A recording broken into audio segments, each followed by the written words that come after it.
중국이 저렇게 따라 올라오는 것들을 계속 초격차로 이겨낼 수 있을까에 대한 산업적인 고민을 계속 하고 있는 그런 상황이거든요. 뭐 장비 기업들은 여전히 혹은 반도체 소부장 기업들은 여전히 매력은 있다. 일단 의료 AI 종목들은 일단 두 가지 포인트가 좋은 것 같아요. 첫 번째,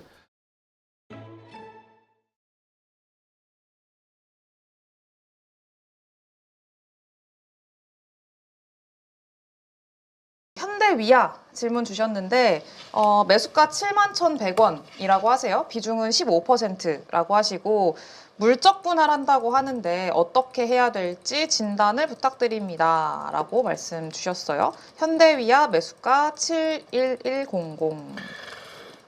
71100이면 이게 2023년도 때도 아니고 지금 71100이 어디가 2022년도 이때인가 엄청 보네요. 오랫동안 들고 네. 계셨네요. 사실 이렇게 오랫동안 들고 있는 대형주는 쉽게 팔라고 얘기를 못 합니다.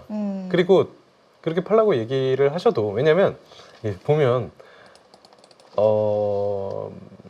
이렇게 내려오는 동안 아마 되게 많은 상담을 받으셨을 거예요. 이 종목은 2, 3년 동안 계속 이제 흘러내리니까. 근데 그때도 뭐 여러 가지 이제 움직임들이나 뭐 평가들이 있었겠지만 그렇게 긍정적인 평가는 많이는 없었을 것 같기는 하거든요. 왜냐면 우하향하는 기업을 이 사실 이렇게 종목 코멘트하거나 상담하는 데서 긍정적으로 얘기를 해보신 적 있어요? 아니요. 그쵸? 별로 없단 말이에요. 네. 그러면은 그때라도 이제 비중 조절을 해야 되는 건데 어차피 이제 뭐 벌어진 일이고 눌려 내려온 거잖아요. 근데 사실 뭐 여기서 더 빠질 만한 이유가 있을까라는 생각은 해볼 수 있을 것 같아요. 그래서 뭐 물적 분할에 대해서는 저도 이제 뭐이 종목을 제가 디테일하게 보고 있지는 않아서 기사나 아니면 분석을 아직 하지는 않았지만 이 정도 주가 수준에서는 사실 뭐 매도가 큰 실익이 있나라고 봤을 때 큰 실익은 없어 보이고, 오히려 이제 뭐 관세나 이런 이슈들 좀 자유로워지면 그래도 어느 정도의 반등은 좀 나오지 않을까. 근데 그 반등이 나왔을 때도 뭐 한 5만 원 정도, 여기서 한 20% 정도 올라오는 거잖아요. 5만 원 정도 올라오면 5만 원에서 5만 4천 원 또 지리지리한 물량 소화 과정이 좀 필요한 구간이다라고 보고 있거든요. 그러면 그때 비중을 조금 덜어내서 차라리 현대위아보다는 그때도 계속 뭐 말씀드리지만 그냥 완성차가 낫지 않나 라는 생각을 하고 있습니다. 사실 여기서 만약에 현대위아를 매도를 한다 손 치면, 손절한다 손 치면 그걸로 그냥 현대차 사는 게 맞지 않나. 왜냐면 이거 되게 오래 들고 있었는데 다른 섹터에 다른 종목으로 교체를 했는데 갑자기 자동차가 부릉부릉 시동 걸고 움직이기 시작을 해요. 네. 그러면 이 계좌 데미지도 있지만 흔히 말하는 멘탈이 탈탈탈탈 털리잖아요. 근데 어차피 뭐 자동차나 그런 섹터가 같이 움직인다라고 하면은 대장격으로 뭐 현대차나 기아가 뭐 가장 빠르게 움직임이 나올 테니까 뭐 요거를 여기서 매도를 하시고 나서 현대 기아로 뭐 교체 매매하시는 것도 나쁘진 않아 보인다. 네. 근데 뭐 여기서 현대 위아만 매도하고 다른 종목으로 매매하기에는 사실 실익이 크지는 않아 보인다라고 보고 있습니다. 네. 알겠습니다. 일단은 좀 시간이 필요하다고 시간 많이 필요할 것 보고 같아요. 계시네요. 그래도 비중이 그렇게 크지는 않으셔가지고 그나마 조금 그래도 시간적인 여유를 두고 기다려 보시는 것도 괜찮을 것 같아요. 교체할 거면은 그냥 현대차 이쪽으로 완성차 쪽으로 하시는 것도 긍정적으로 보고 계시고 알겠습니다. 그리고 레드 토파즈님께서 LG전자 질문 주셨거든요. 11만 6천 원에 4년 전부터 들고 계셨대요. 4년 동안 물 타다가 비중이 25%가 됐다고 하십니다. 지금이라도 손절을 해야 될지 반등한다면 얼마까지 반등을 할지도 궁금하다고 하셨습니다. 물 타가지고 11만 6천 원인 거죠? 네. LG 거래 안 하는 그룹사인데 그냥 LG 그룹사를 전반적으로 거래를 안 하시나요? 네, 앞에 LG 붙은 건 거래를 하지 않습니다. 그 인터넷에 들어가서 네. 그 LG 그룹의 스타인가? 제가 쓴 제목은 아니고 그 스타 LG 그룹의 주식시장의 역사인가? 뭐 그 있어요. DC 인사이드에 올라와 있었던 예전 글인가 그러는데 진짜 여기도 주식 가지고 진짜 신기한 거 되게 많이 하는 회사거든요. 네. 뭐 그거는 한번 찾아보시면 진짜 알겠습니다. 와 진짜 이런 것도 하는구나라고 이제 생각을 하시는데 네.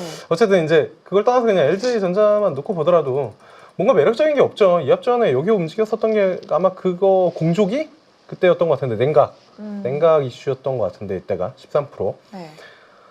근데 뭐 냉각을 하건 뭘 하던, 예, 냉각을 하던 뭘 하던 이 실적이나 성장이 보여줘야 되는데 사실 그게 없다 보니까 저는 그렇게 매력적인가에 대해서는 고민이 많이 필요하고, 기업이 어쨌든 주가가 좋으려면 성장을 해야 되는데 그렇죠. 성장이 보이지는 저는 않거든요.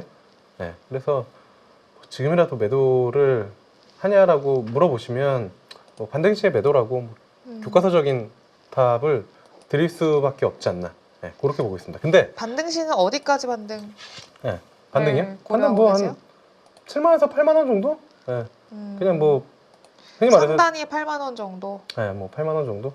네, 7만 9천 원, 8만 원? 뭐 이 정도까지는 한번, 그래도 뭐 시장이 좀 강하게 올라오면 그냥 뭐 패시브 성격으로 자금 들어오면서 이제 네. 올라오는 거지, 그 이상을 보기에는 조금 어렵지 않을까라고 이제 좀 보고 있습니다. 네, 음. 근데 제가 가전은 그러니까 주식은 LG그룹을 거래하진 않지만 가전은 LG가 맞습니다. 네, 가전은 거의 위로라고 하시는 거예요 지금? 아니 정말로 가전은 LG가 진짜 네. 제품을 잘 만들죠. 그렇죠. 어쨌든 뭐 제품력도 좋고 네. 야구도 잘한다고 하던데요? 요즘에 아닌가? 야구도 잘 하고 있다고. 이번에 좀 했고. 잘했던 것 같은데요. 네. 네. 결국엔 주가 관리가 좀 중요할 것 같은데. 아 근데 주가 사실 지금 돈 버는 거 보면은 여전히 돈을 잘 벌고 있기는 하잖아요.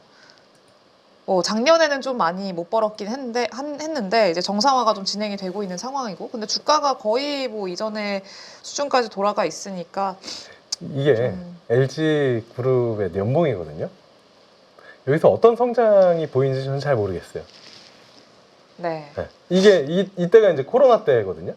코로나 때 가전 수요 뭐 집에 이제 뭐 홈워크 많이 하니까 계속 보면 가전 식사하니까 뭐 바꾼다고 뭐 이제 그런 건데, 그거 빼면은 사실 2022년이나 뭐 지금이나 뭐 여기가 이제 월드컵 때인데, 그쵸? 네, 그쵸. 그때는 뭐 크게 달라진 게 없지 않나. 음. 그리고 앞으로도 이게 막 주가가 올라갈 만한 그런 성장이 보이는가라고 생각을 해보면 그렇게 높아 딱히. 보이진 않는다.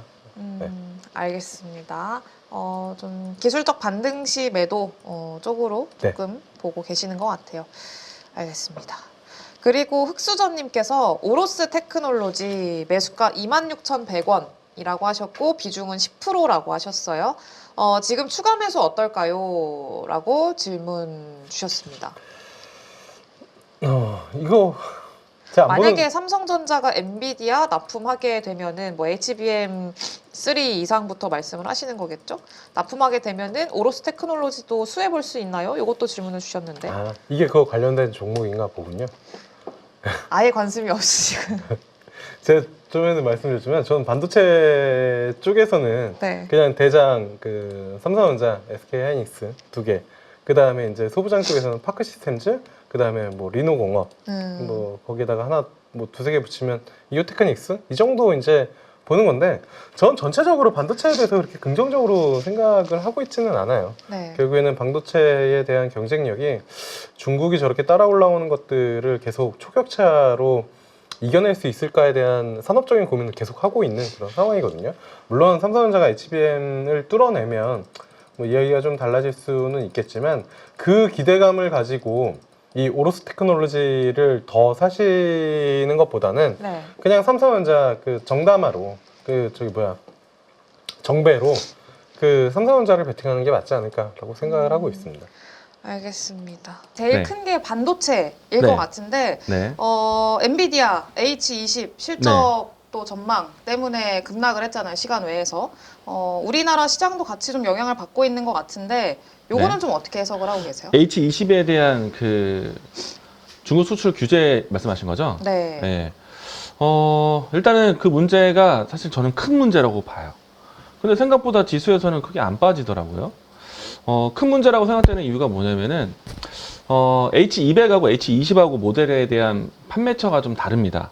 뭐 아시겠지만은 H200 같은 경우에는 빅테크 기업들 미국 현지 안에서 공급하는 물량들이 대부분일 거고, 그리고 이제 H20 같은 경우에는 중국을 겨냥한 엔비디아가 어떻게 보면은 그 하이엔드 반도체에 대한 규제가 있을 때 우회해서 H20으로 모델 만들어서 중국에 공급한 물량들인데, 그 물량 쪽에서는 사실은 SK 하이닉스보다는 삼성전자의 비중이 좀 높아요. 그러니까 H200에 대한 모델을 건드리면은 SK 하이닉스에 대한 타격으로 해서 네. 시장이 좀 더 컸을 것 같기도 하고. 그런데 이제 지금은 삼성전자가 HBM에 대한 콜 테스트가 아주 완벽하지도 않은 상태에서 중국에 대한 활로가 막히게 되면은 사실은 HBM에 대한 실적에 대한 추이가 상당히 좀 걱정이 될 겁니다. 사실은 3분기 때부터 반도체 턴어라운드 예상하고 있는데 관세에 대한 리스크 때문에 2분기를 고민하는 정도였거든요. 근데 이제 지금 2분기가 너무 불투명해진 거죠. 그러니까 이제 이미 실적 발표를 끝낸 삼성전자가 2분기에 대한 실적에 대한 가이던스가 내려간다라면은 사실 시장에 대한 발목을 잡히는 꼴이 될 수 있을 것 같고, 다만 너무 나쁘게만 생각할 필요는 없을 것 같아요. 뭐 일부의 커뮤니티를 통해서 아마 이제 뉴스를 많이 보셨을 거라고 생각이 되는데, 젠슨호하고 트럼프의 또 회동이 그래도 좀 긍정적으로 해결할 수 있는 내용들이 이미 좀 내용이 나왔었거든요. 네. 한 번 더 대화를 하게끔 만드는 것 같긴 한데, 대화 혹은 뭐 중국에 대한 리스크에 대한 우회할 수 있는 그런 활로를 또 만들어주지 않을까. 그리고 이제 중국에 대한 매출 비중이 엔비디아가 생각보다 점점 줄어들고는 있어요. 그래서 그 대체할 수 있는 국가나 대체 소비에 대한 그러니까 엔비디아에 대한 공급이 들어갈 수 있는 곳을 정부가 좀 지원해 준다면 엔비디아는 실적에 크게 문제되지는 않을 수도 있습니다. 그래서 이제 저는 엔비디아도 주가가 많이 좀 쉰 상태에서 이와 같은 뉴스가 더 하락을 가중시키다 본다는 네. 이제는 최악을 지날 수 있는 포지션이 되지 않을까라는 시장에 대한 심리 변화도 나올 수가 있어요. 그래서 일단은 뚜껑을 열어보자. 다음 주 내에 반도체 관세에 대한 품목별 이야기들이 나올 수 있으니까 네. 그 부분에 따라서 이제 종목에 대한 향방을 좀 보셨으면 좋겠고, 동시에 SK 하이닉스에 대한 실적 발표를 같이 나올 테니까 또 어떻게 보면 장군 멍군 할 수 있는 시장에 대한 또 줄다리기도 있을 수 있으니까 네. 너무 비관적으로 볼 필요 없고, 그렇다고 해서 너무 대비를 안 하는 것도 문제긴 합니다만 지금은 시장이 버틴다면 저는 종목의 중심에서 매매를 하겠다 이야기 드리겠습니다. 알겠습니다. 네, 일단은 성우 하이텍 질문을 좀 주셨는데 아까 김영철 대표님이랑 얘기를 하긴 했는데 다시 해야 될 것 같습니다. 네, 비중 10%고요. 평단 6,160원이라고 하세요. 성우 하이텍이요? 네, 성우 하이텍. 네. 지금부터 모아 나가도 될까요? 라고 질문을 주셨는데 네. 어떨까요? 성우 모아가도 하이텍. 괜찮을 것 같아요. 괜찮다. 일단은 뭐 강점을 본다면은 지금 관세에 대한 이야기가 오가는 상황에서 관세에 대한 내용을 이미 끝내는 곳은 이 내용에 대해서 좀 자유롭지 않을까요? 물론 이제 관세에 대한 대상이 된 건 맞아요. 자동차 파트가. 근데 대신에 자동차도 마찬가지인데, 일단 맞을 매를 맞은 상태고, 다만 이제 이 유예 기간을 확보한 상태, 또 추가적으로 결국에는 자동차도 우리나라든 어디든지 만들어서 미국으로 들어갔을 때 그 기업들에 대한 리스크가 부각되는 건데, 미국 안에 공장을 갖고 있거나 밸류체인을 가지고 있는 회사들은 그래도 숨통이 좀 더 잘 트이겠죠. 그 중에 하나가 성우 하이텍이다. 뭐 매수하신 가격대는 좀 아쉽긴 합니다만은 모아가시는 전략 속에서는 지금은 저는 괜찮다. 모아가셔도 된다. 모아가도 된다. 그러면은 모아 나가는 가격권은 그냥 지금 이 정도 수준 6,100원대라고 하셨는데 그 정도는 괜찮은 가격대라고 좀 보세요. 가능한 매수 평단가를요 6,000원 밑으로 맞추겠다는 생각으로 들어가셨으면 좋겠고, 최근에 많이 횡보했었던 가격대가 지금 현재 위치인데요. 일단은 이 가격 전후로 해서 비중을 좀 늘려가신다면은 단가는 충분히 6,000원 밑으로 내려오실 것 같아요. 네, 지금 위치 괜찮습니다. 알겠습니다. 네. 그리고 반도체 관련해서 PSK홀딩스 질문이 있었는데 4만 원에 들고 계시대요. 비중은 20%. 지금 앞으로 좀 전망이나 이런 것들을 질문을 주셨는데 반도체 장비주들은 지금 좀 어때요? 어쨌든 좀 최악은 통과하는 구간이라고 말씀을 하셨는데 네. 주가도 비슷할까요? 괜찮죠? 네, 그중에서 우리가 이제 제가 나름대로 생각을 해봤을 때 지난해에 반도체 시장이 좀 뭔가 굉장히 강한 움직임이 나왔을 때 대장주 역할을 했었던 종목군들이 몇 가지가 있어요. 물론 이제 그 사이사이에 뭔가 눈에 띄는 종목들이 좀 별개로 또 있기도 했었지만은 제가 생각했을 때 반도체 뭔가 큰 틀에서 항상 중심 역할을 하는 종목들 손꼽아 보면은 네. 한미반도체, 뭐 이수 페타시스, 그리고 PSK 홀딩스도 그러한 종목이다라고 생각이 돼요. 뭐 지난해 차트 보시면은 꾸준하게 올라온 그림 보이실 겁니다. 이 추세로 해서 다른 종목들도 뭐 HBM 관련된 종목들도 움직임을 더했었던 거지. 그런 측면에서 PSK 홀딩스는 중심 종목이다. 주도주다라고 생각이 되고요. 그리고 이제 중요한 거는 사실은 HBM에 대한 생산은 이미 시작이 된 것이고 여기에서 매출 비중이 확실하게 변화가 됐어요. 그러면 기존에 있었던 라인에서 HBM의 라인이 충분한가? 그렇지 않거든요. 그리고 이제 추후에 HBM에 대한 3, 2, 뭐 4, 2, 이 모델로 계속 업그레이드 되는 상황에서 추후에 또 패키징에 대한 다른 형태까지 준비해 본다라면은 뭐 장비 기업들은 여전히 혹은 반도체 소부장 기업들은 여전히 매력은 있다. 그래서 이제 업황에 대한 이 턴어라운드만 타이밍을 맞추는 게 좀 필요했는데 지난해 하반기 때는 좀 어두운 전망을 많이 했단 말이에요. 네. 근데 이제 올해 같은 경우에는 하반기에는 분명히, 하반기는 확실하게. 근데 이제 예상보다 빠른 시점, 2월 달부터 가격 변화 나오면서 턴어라운드가 어떻게 보면 시작됐다라고 해도 과언이 아닌데 한 가지 걸림돌은 트럼프 관세가 걸려서 실적에 대한 가이던스가 조금 주춤할까봐 네. 이 정도인 것이지. 일단 반도체 종목들 거의 저점을 잡았다. 접점 구간이다. 저가 매수세가 들어올 수 있는 구간 가격대다. 그런 생각에서는 PSK 홀딩스 괜찮다. 그럼 지금 좀 기다려 볼 만한 구간이라고 네. 좀 생각을 해야겠네요. 그러면은 만약에 좀 물타기나 이런 측면으로 봤을 때는 괜찮다고 보세요? 속도에 대해서 크게 연연하지 않는 투자 성향이라면은 지금 사셔도 괜찮죠. 더 사줘도 됩니다. 네. 장기적으로는 계속 긍정적으로 보고 계시는 것 같네요. 네. 알겠습니다. 의료 AI 쪽의 연속성은 얼마나 보고 계세요? 일단 의료 AI 종목들은 일단 두 가지 포인트가 좋은 것 같아요. 첫 번째, 오늘 장에서 또 어제 장에서 올라왔었던 가장 큰 이유는 뭘까요? 정치적으로 이야기가 나오니까 단기적으로 정책 기대감을 올라온 거거든요. 그리고 이제 이게 첫 번째고, 두 번째는 이 내용이 사실은 얘가 얘기하고 제가 얘기하고 또 누군가가 얘기하는 제목만 다르지 똑같이 맞아요. AI 키워드에서 이야기 나오지 않을까 싶어요. 그래서 이게 첫 번째고, 두 번째는 의료 AI 종목들이요. 사실은 언젠가부턴가 바이오 이벤트인 아마켓 때 같이 주목받아요. 뭐 예상을 하시겠지만은 예후 관찰 관련해서 AI 이 분석법이 필요하고 그리고 진단을 위한 촬영이라든지 영상 관련된 기업들, 영상 분석 기업들이 빅파마, 네. 암 진단, 암 치료에 연결을 많이 하고 있어요. FDA 승인도 이미 좀 받은 제품들도 많고. 그래서 다음 주에 있을 암학회, 다음 달에 있을 종양학회 이런 이벤트 본다라면은 의료 AI가 조금씩 계속 그 추세를 발을 맞출 수 있지 않을까라고 생각을 합니다. 그래서 어느 정도 연속성에 대해서는 기대를 조금 하고 계시네요. 네. 대신에 이제 기다린다는 거는 지금도 사, 내일도 사, 모레도 사가 아니라 좀 최대한 싸게 잡은 사람들은 앞으로에 대한 미래에 대한 먹거리, 스케줄, 이벤트를 예상했을 때 조금 더 기대감을 가지고 끌고 갈 수는 있을 것 같고 요즘 시장에 대한 특징인데요. 급등하고 급등하지 않더라고요. 급등하고 떨어지고 수익 줄 때 챙겨야 되는 시점이 지금인 것 같아요.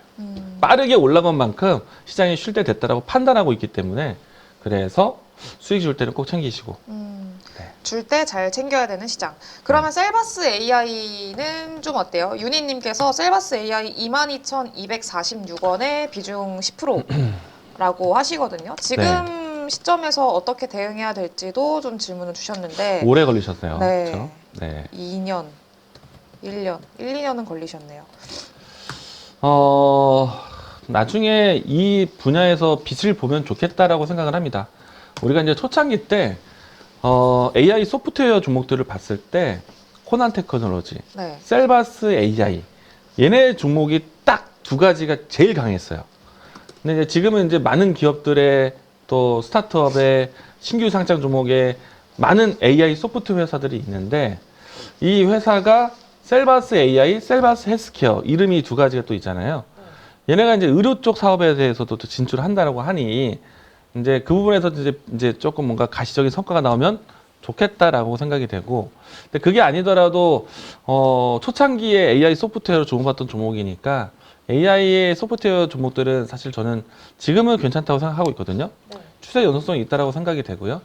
다만 이제 매수하신 2만 원 라인 때까지는 약속은 당장 못 하겠어요. 이 회사가 가지고 있는 개별적 모멘텀이 가시적인 성과가 나야지만 얘는 알아서 갈 겁니다라고 말할 수 있을 것 같고, 그게 아니라면은 지금 어떤 이야기를 꺼내야 되냐면은 정책적으로 나올 수 있는 이야기. 지금 보시면은 대부분 미래 먹거리 성장 산업에 대한 지원 정책들이거든요. 네. 그래서 AI가 빠지지 않고 나오고 있어서 그런 흐름들은 대선 기간 동안, 그리고 어쩌면은 대선 초반에도 정책이 될 수 있지 않을까. 뭐 일단은 이런 키워드는 저는 좋은 것 같아요. 한국형 엔비디아, 한국형 챗GPT 이런 얘기들을 키워준다면, 그리고 셀바스 AI는 의료 쪽 사업에 대한 가시적인 성과가 나온다면 충분히 추가 상승 여력도 있지 않을까. 다만 오늘은 출발은 셀바스 헬스케어가 제일 높게 출발했는데 실제로 상한가 간 거는 딴 놈이에요. 그럼 어떻게 보면 실망 매물이 이미 초반에 흘러내렸기 때문에 당장 바로 V자로 올라오기 좀 빡셀 것이다. 그럼 셀바스 헬스케어, 셀바스 AI 둘이 비슷한 방향을 가져가는데 오늘 올라온 자리가 상당한 저항대가 될 가능성이 있어요. 네. 그래서 비중이 좀 크시다라면은 비중을 좀 줄이면서 대응하시는 가격으로 보셔야 되겠고, 근데 오랜 시간 동안 물려 있었던 분들은 좀 시간이 좀 필요할 것 같습니다. 그러면은 전고점 구간에서는 비중을 좀 덜어내는 네. 형식으로 가져가는 게 네. 좋겠네요. 알겠습니다.